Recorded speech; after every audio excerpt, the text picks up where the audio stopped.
हाँ जी दोस्तों, कैसे हैं आप?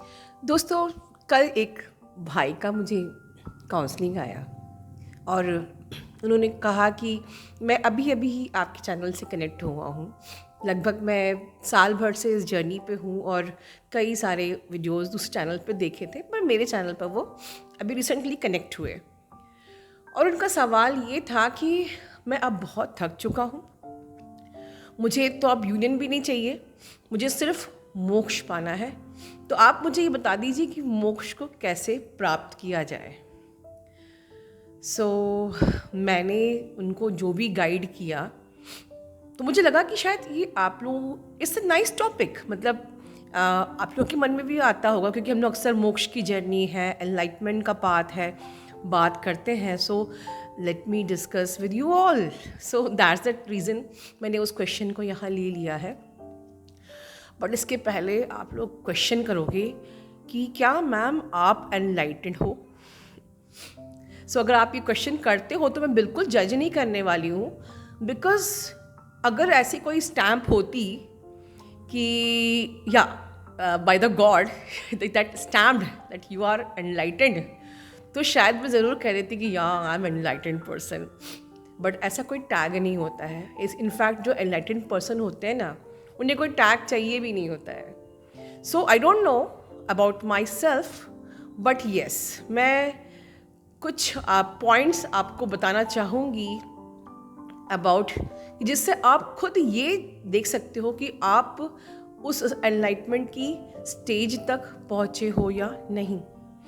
उसके पहले एक क्वेश्चन और जो भाई ने मुझसे पूछा था कि मैम मैंने बहुत सारा इनर वर्क किया, पास्ट लाइफ रिग्रेशन भी कराया, लेकिन मैंने सिंपली मैं अब थक हार चुका हूँ, इसलिए मुझे अब कुछ करना ही नहीं है, मुझे सिर्फ मोक्ष प्राप्त करना है। उन्होंने इस प्रकार से कहा था। फॉर मी, देखिए, सबसे पहले तो एक अच्छी लाइफ क्या होती है मैं बताना चाहती हूँ। एक अच्छी लाइफ हर कोई जीना चाहता है, हर कोई, चाहे आप एनलाइटेंड हो या नहीं हो। एक अनलाइटेंड बीइंग की तो लाइफ अच्छी हो ही जाती है, ठीक है, बहुत ग्लोरियस लाइफ होती है।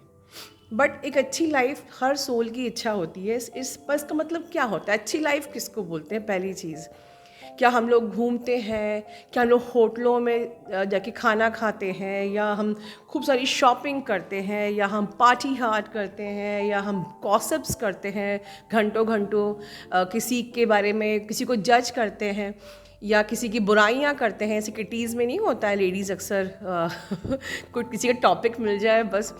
तो क्या ये एक हैप्पी लाइफ होती है? ठीक है। ये बिल्कुल भी एक हैप्पी लाइफ नहीं है। हैप्पी लाइफ वो होती है, या आप कहो कि एनलाइटमेंट तब हमको प्राप्त होती है जब हमारा चित्त बिल्कुल शांत हो जाता है। ठीक है। अब आप मन से बिल्कुल हल्के, आपकी आत्मा बिल्कुल हल्की हो जाती है। ठीक है। और जैसे जैसे आपकी आत्मा हल्की हो जाती है, आप एक इन सब चीज़ों से, तो जो ऊपर डिज़ायर्स बताई हैं, ऑब्सेशन बताया, उससे तो निकल ही जाते हो। इनफैक्ट आप एक लाइफ में बहुत एक सरेंडर की एनर्जी में आ जाते हो कि मैं, एक ईगो डेथ हो जाती है कि मैं कुछ नहीं हूँ, मैं शून्य हूँ। कहते हैं ना, जैसे माइंडफुलनेस, ज़ेन स्टेट, ज़ीरो की जो एनर्जी होती है, शून्य की एनर्जी, इसको हम पाई भी बोलते हैं, एक सरेंडर की एनर्जी में आते हैं, हम एक एक्सेप्टेंस के मोड में आते हैं कि जो भी मेरे संग हो रहा है सही हो रहा है, जो मेरे संग होगा वो भी अच्छा ही होगा, and everything will be for my highest good. और हम बहुत लाइफ में ग्राउंडेड हो जाते हैं। हमारी पूरी कंप्लीट ईगो डेथ होती है, क्योंकि हमने खुद को भगवान के सामने प्रसाद की तरह रख देते हैं कि भाई अब मैं आपको सरेंडर, अब आपको, और ये आप ही का शरीर है, आप ही का दिया हुआ है, आप ही की आत्मा मेरे अंदर, सब कुछ आप ही का ही है, तो you know best for me. तो जब आप पूरा का पूरा चार्ज भगवान को दे देते हो, तो आपकी ऐसी धीरे धीरे आपकी आत्मा हल्की, और जब आपकी आत्मा हल्की होती जाती है तभी ये सारी एनर्जीज आती हैं। उसके पहले आप सिर्फ मुझे सुन लो, मैं हर दिन ये सब बातें करती हूँ, बट सिर्फ मुझे सुनने से आपकी आत्मा हल्की नहीं होगी। आपकी आत्मा हल्की अपनी एक एक लेयर को उतारने से होगी। हर जो आपका एक टेस्ट और ट्रिगर आता है, हर एक लेयर जो आपकी उतरती आती है, आपकी आत्मा हल्की हो जाती है। तो ये होती है बेस्ट लाइफ फॉर मी। ठीक है ना। देखिए बट ऐसा भी है कि आप में से बहुत लोग सोचते होंगे कि जो लोग सर्वाइवल को चूज़ करते हैं कि भाई ठीक है जर्नी तो मिली है but I choose my survival, and आप जर्नी को चूज़ ना करके सर्वाइवल को चूज़ करते हो, तो देयर इज़ नो गारंटी कि आप उस जॉब में, उस सर्वाइवल में ग्रो कर पाओगे। बहुत से लोग आप में से कहते भी कि मैम इतने दिनों से हम हैं इस जर्नी पे बट हमारी ग्रोथ नहीं हो रही, because you have chosen the survival. ठीक है, मुझे ग्रोथ करनी है, मुझे स्पेसिफिक जॉब चाहिए, है ना। मतलब मैं ये नहीं कह रही कि आप अपनी जॉब छोड़ के आप बिल्कुल साधु संत बन जाइए, मैं ये नहीं कह रही, बट आपको दोनों चीज़ों को एक साथ चूज़ करना है, your journey and your survival, right. And first should be your journey, कि उसके लिए भी टाइम, उस इनर वर्क के लिए भी टाइम निकालना है। सो जब आप सर्वाइवल को ना चूज़ करके पहले आप अपनी जर्नी को चूज़ करते हो, तो सर्वाइवल की चिंता आप भगवान के ऊपर आराम से छोड़ सकते हो। ठीक है, अगर आपने इनर वर्क को चूज़ किया है, आपने गॉड को चूज़ किया है, आपने अपनी ग्रोथ को चूज़ किया है, आपने अपने एनलाइटमेंट को चूज़ किया है, तो सर्वाइवल तो वो आराम से आपका पूरा कर ही देगा भगवान। इतना ट्रस्ट कर सकते हैं आप इस जर्नी पे। ठीक है, ओके। रिगार्डिंग जो उनका क्वेश्चन था अबाउट द पास्ट लाइफ, कि मैंने पास्ट लाइफ रिग्रेशन भी कराया था। So honestly speaking, according to me, past life के बारे में मैंने पहले भी कई वीडियो में बात करी है, इज सिंपली आप एक माइंड हिप्नोटिज्म है, कुछ नहीं, इससे ज़्यादा कुछ नहीं है। हमारे ब्रेन पे जो भी उस वक़्त अनफोल्ड्स, जो भी चीज़ें उस वक़्त आपको दिखती हैं एज अ फ्लैशेस और विजन, जिस टाइम पर आप वो मेडिटेशन में होते हो या उस सेशन में होते हो, तो सिर्फ खुद को भ्रमित करना is past life for me, is just self hypnotize yourself. इससे ज़्यादा मेरे लिए पास्ट लाइफ की कोई वैल्यू नहीं है। देखिए, अगर पास्ट लाइफ रिग्रेशन इतनी इम्पॉर्टेंट होती तो भगवान ने वो खुद ही चीज़ें, पावर आपको दी होती, वो आपके सरफेस में आती। जब आप स्पिरिचुअल अवेकनिंग प्रोसेस में हो, when you are the chosen one, जब आपको जर्नी पूरी करनी, तो वो खुद ही चीज़ें सामने ऑटोमेटिकली आएंगी। वो चीज़ें, वो विजन्स, बहुत लोगों को बिना पास्ट लाइफ कराए विजन्स दिखते हैं। ड्रीम में आपको पास्ट लाइफ खुद से दिखता है। दैट इज़ कि भाई अब जब भगवान की मर्जी होगी ऑटोमेटिकली होगा। तो जब चीज़ें ऑटोमेटिकली होती हैं वो भगवान की मर्जी से होती हैं। ठीक है, वरना भगवान ने आपको उतनी पावर दे दी होती, लेकिन भगवान ने पावर नहीं दी, मतलब ये जस्ट अ माइंड हिप्नोटिज्म है। सी, आपको जो भी लेसन लर्निंग करनी है, जो भी अपनी हीलिंग करनी है, जो भी प्यूरिफिकेशन करना है अपनी सोल का, पास्ट लाइफ पता करके करोगे क्या? अगर पास्ट लाइफ में आप कोई एनिमल हुए तब ये तो ज़रूरी है कि पास्ट लाइफ में आप कोई इंसान ही हुए होगे। इट कुड बी आप कोई भी चीज़ हो सकते हो, आप बर्ड हो सकते हो, आप कोई एनिमल हो सकते हो, और उसके बाद आपको ह्यूमन लाइफ मिली, एनीथिंग। क्योंकि हम 84 लाख योनियों के बाद इंसान एक मनुष्य शरीर को प्राप्त करते हैं, and that is the last stage जहाँ हमें अपने सारे पापों को पूरा करके खुद को एनलाइटन करने का मौका मिलता है। तो जहाँ हमें एनलाइटमेंट पे फोकस होना है, हम वहाँ पास्ट लाइफ पता करके क्या, देयर इज़ नो शॉर्टकट, मतलब देयर इज़ नो शॉर्टकट। आपको अपनी लेसन लर्निंग करनी ही है, अपनी हीलिंग करनी ही है, अपनी प्यूरिफिकेशन करनी ही है। So why you are getting so impatient? हम अपने पेन से इतना थक जाते हैं, हम इतने इम्पेशेंट हो जाते हैं। And so for me this past life regression is just a money wastage, right. So चलिए अब हम मेन टॉपिक पे बात करते हैं कि एनलाइटमेंट, अगर आप एनलाइटमेंट को टच कर रहे हो तो आपको एग्जैक्टली कैसी फीलिंग हो सकती है। So first of all, enlightenment को में जो एक टर्म है लाइट, ठीक है, तो अगर हम लाइट को मतलब कि हम लाइट में आ जाते हैं। लाइट कब होती है? दिन के वक्त, है ना। अभी जैसे इस वक्त मैं वीडियो में आ रही हूँ तो डे लाइट है, तो डे लाइट में मुझे अपनी घर, इस जहाँ मैं वीडियो में आ रही हूँ उसके सामने जो खिड़की है, सब सारा व्यू बिल्कुल क्लियर दिख रहा है। यहाँ पर बिल्कुल क्लियर हमें व्यू दिख रहा है, कौन आ रहा है जा रहा है, इस प्रकार से, ठीक है ना, हमें क्लैरिटी होती है। तो एनलाइटमेंट मतलब कि जब हम लाइट में आ जाते हैं तो हमें सारे हमारे जो भ्रम होते हैं अबाउट द लाइफ, ठीक है, सारी क्लैरिटी हमें मिल जाती है। You can see everything clearly. Another meaning of the enlightenment ये होता है कि हम डेथलेस हो जाते हैं, कि अब हमको फिर से मरना नहीं है। ठीक है, फिर से मरना मतलब कि फिर से जन्म लेना, तो फिर से जन्म नहीं लेना है तो मतलब फिर से मरना नहीं है, मतलब अब ये जन्म चक्र से को हमें ख़त्म करना है। तो जन्म मरण के चक्र से निकलना मतलब कि अपना पूरा अपने जो भी आपके पास लाइफ के टॉक्सिन्स थे, आपकी जो टॉक्सिक एनर्जी आपके एथरिक वुंड में है, आपके कार्मिक वुंड्स हैं, आपके एंसेस्ट्रल जो भी आपके वुंड्स हैं या आपके कोर वुंड्स हैं, सारी की सारी कंप्लीट जब तक रिलीज नहीं होएगी, you are not eligible for the enlightenment. ठीक है, अब कार्मिक वुंड मतलब अभी कर्मा क्लियरिंग, अगर मैं इसकी बात करूं तो जो लोग लॉ ऑफ अट्रैक्शन पे बिलीव करते हैं उनको, या जो लॉ ऑफ अट्रैक्शन या सबकॉन्शियस रीप्रोग्रामिंग को एक्चुअली में जानते हैं या उनको एक्चुअली में पता है, तो दे नो वेरी वेल कि जो भी चीज़ें हम विजुलाइज करते हैं और अफर्म करते हैं, हम उस तरीके से अफर्मेशन दे के, और जैसे कि मेरे आप कर्मा क्लियरिंग के मेडिटेशन में भी आप लोग जानते हैं जिस प्रकार से मैंने चीज़ों को अफर्म किया हुआ है अपने मेडिटेशन सेशन में, अफर्म करके जो हमारी एनर्जी स्टक होती है पास्ट लाइफ की, हम उसको ट्रांसफ़र करते हैं, क्लियर करते हैं, because energy can never be destroyed, energy can be transferred. तो हम पास्ट लाइफ में जाके पास्ट लाइफ की सारी एनर्जीज़ को अपने कर्मा क्लियरिंग सेशन में विजुलाइज करके आप लोग खुद इसको वीकली करते हो। ठीक है, और खुद ही आप उसको विजुलाइज करते हो, उन चीज़ों को अफर्म करते हो और अपनी हर उस पास्ट लाइफ की एनर्जी को ट्रिगर करके उसको ट्रांसफॉर्म करते हो, क्लियर करते हो, रिलीज़ करते हो। तो ये चीज़ से उसको समझ में आएगी जिसको एक्चुअली में सबकॉन्शियस रीप्रोग्रामिंग की नॉलेज हो। ठीक है, so for me enlightenment is when there is no desire for anything, when you are just free, आप आज़ाद हो चुके हो, हर प्रकार की डिज़ायर से खुद को आज़ाद कर चुके हो।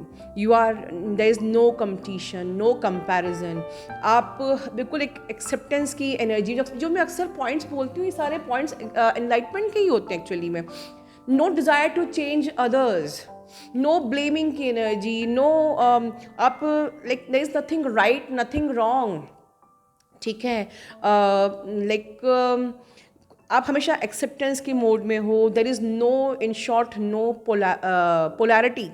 ठीक है, आप प्योरली एक ओरिजिनल सोल के फॉर्म में आ जाते हो, there is your soul essence एक प्योरिटी में, ऑथेंटिसिटी में आ जाती है, आप प्योरली एक सोल एसेंस में आ जाते हो। सोल एसेंस मतलब कि आपकी जो फिज़िकल बॉडी होती है और आपकी जो सूक्ष्म बॉडी होती है वो बिल्कुल अलाइन हो जाती है। आपको सूक्ष्म बॉडी और अपनी फिजिकल बॉडी का भान ख़त्म हो जाता है, बिकॉज जब आप ईगो डेथ में आते हो तो आपको लगता है कि जैसे अक्सर कहते हैं ना कि मैं आत्मा हूँ, आप लोग बोलते हो, तो जब आपको ये आप हर दिन प्रैक्टिस कर रहे हो कि मैं एक आत्मा हूँ, इनफैक्ट मैं गॉड का डिज़ाइन क्रीचर हूँ जिसने मुझे किसी पर्पस के लिए भेजा है, नॉट फॉर द सर्वाइवल और for all this 3D materialistic desires, होटलिंग, shopping, party. ठीक है ना, तो आप जब ट्रुथ से कनेक्ट हो जाते हो, जब आप ट्रुथ को समझ जाते हो, एंड ट्रुथ इज़ गॉड। ठीक है, ट्रुथ इज़ एनलाइट, जो इनफाइनाइट इंटेलिजेंस, जो एक जो सबसे पावरफुल डिवाइन लाइट है, इज़ द ओनली ट्रुथ। और वो डिवाइन लाइट का जो फ्रेगमेंट है वो हमारे अंदर है। तो इस ट्रुथ का जब आपको समझ में आ जाता है तो आप अपनी फिजिकल बॉडी को अपनी सूक्ष्म बॉडी से अलाइन कर लेते हो। और सबसे बड़ी बात फॉर मी एनलाइटमेंट इज़ अपने आप को आज़ाद करना हर प्रकार की चीज़ों से, हर प्रकार के आपके मेंटल क्लटर, आपके जो अपने आप को अपने ब्रेन के थॉट्स से आज़ाद कर लेना, जो आपके जो इतने नॉन स्टॉप आपके जो कॉन्स्टेंटली आपका जो दिमाग शोर मचाता रहता है ना, उसका दिमाग का जो शोर है वो ख़त्म हो जाता है, and you are like free from all the desires, all the attachments. मतलब अगर हम कहें कि हमारे बच्चों से हमारा अटैचमेंट है या हमारा अपने से, कोई लोग सेल्फ ऑब्सेस भी होते हैं तो सेल्फ से भी अटैचमेंट नहीं। ठीक है, only silence, complete silence is enlightenment, जहाँ की आपके ब्रेन, आपका दिमाग शोर करना बंद कर देता है, मेंटल थॉट्स आपके, और वो ख़त्म कैसे होते हैं, इसीलिए आपको साइलेंट मेडिटेशन करने को बोला जाता है. Then only you can reach to the point of complete silence, and complete silence is enlightenment, जहाँ आप हमेशा ट्रुथ में होते हो. और ट्रुथ इज दिस कि I am only the fragment of God and God is the ultimate truth. और हम सिर्फ साइलेंस की स्टेज में नहीं आते, हमको उस साइलेंस से प्यार हो जाता है, और फिर हमको बाहर की दुनिया लिटरली एक शोर महसूस होती है. And we feel align, mind body align तो होता ही है, mind body soul, we feel mind body soul is align with the God. So अब जब आपका mind body soul align with the God होता है, you develop a relationship with the God. You can every time feel the presence of God inside you. This is enlightenment. और God की presence आपके अंदर तब तक नहीं फील होगी जब तक आपने अपने आप को सारे वुंड से, टॉक्सिन से फ्री नहीं किया, क्योंकि भगवान गंदी जगह नहीं प्रवास करते हैं. ठीक है, भगवान आपसे, आपके अंदर आत्मा है, भगवान आपसे प्रेम करते हैं, वो हमेशा आपको ब्लेस करते हैं, बट वो आपके अंदर प्रवास नहीं करेंगे, रहेंगे नहीं. मतलब आपको उनकी फीलिंग महसूस नहीं होएगी, उनकी प्रेजेंस फील तब तक नहीं होएगी जब तक आपने अपने सारे ऊपर जो हमारे कार्मिक वुंड्स, एथरिक वुंड्स, सारी चीज़ें, सारी टॉक्सिन्स, अब्यूसिव आपके जो खुद के ओन थॉट्स एंड टॉक्सिन्स को आपने रिलीज करके अपनी माइंड बॉडी सोल को गॉड से अलाइन नहीं किया है. आपने एक रिलेशन डेवलप नहीं किया अपने गॉड से. ठीक है, सो आज तो मुझे इतने ही पॉइंट्स कुछ समझ में आ रहे हैं जो मैं आपको अबाउट द एनलाइटमेंट बता सकती हूँ. सो यही चीज़ मैंने अपने सोल ब्रदर को कल समझाई थी कि इस प्रकार से आप एनलाइटमेंट को फील कर सकते हो, but this journey is the blend of the systematic inner work and shadow work. तो शैडो वर्क करते करते ऑटोमेटिकली आप उस एनलाइटमेंट की स्टेज तक ये सारे सिम्टम्स को फील कर सकते हो. बट अकेले सिर्फ शैडो वर्क करके जर्नी पूरी नहीं होती. You need to do the systematic inner work. Systematic inner work means the exact ingredients to complete this journey. और सिर्फ अकेले सिस्टमेटिक इनर वर्क करके भी जर्नी पूरी नहीं होती, क्योंकि आपने शैडोज़ पे काम नहीं किया. तो शैडोज़ पे भी काम करना है, कर्मा भी क्लियर करना है, डीएनए भी हिल कर सारे कार्मिक, एथरिक वुंड, सारी टॉक्सिन्स आपकी एथरिक बॉडी से रिलीज़ करना है, अपना थर्ड आई को एक्टिवेट करना, जो सब चीज़ ऑटोमेटिकली होगी सिर्फ आपकी साधना से. ठीक है, चक्रास करने से, साधना करने से, साइलेंट मेडिटेशन करने से. ठीक है, और अपने पे काम करने से. ट्राई कि हम एनलाइटमेंट हमको मिलेगा कि नहीं मिलेगा, पर हम एक प्रयास तो कर सकते हैं ना कि हम जो मैंने चीज़ें बताई हैं आपको कि ये सब चीज़ें मेरे हिसाब से एनलाइटमेंट होती हैं, तो हम नहीं जानते कि हमको एनलाइटमेंट मिला है कि नहीं, मिलेगा कि नहीं मिलेगा, मोक्ष मिलेगा कि नहीं मिलेगा, और हमें ये जानने की ज़रूरत भी नहीं है. ठीक है, हमें इससे मतलब भी नहीं है. Outcome is always surrender to God, right. But हम प्रयास तो कर सकते हैं. तो आप लोग बिल्कुल प्रयास करिए और अपना ध्यान रखिए. Love you all, God bless you all.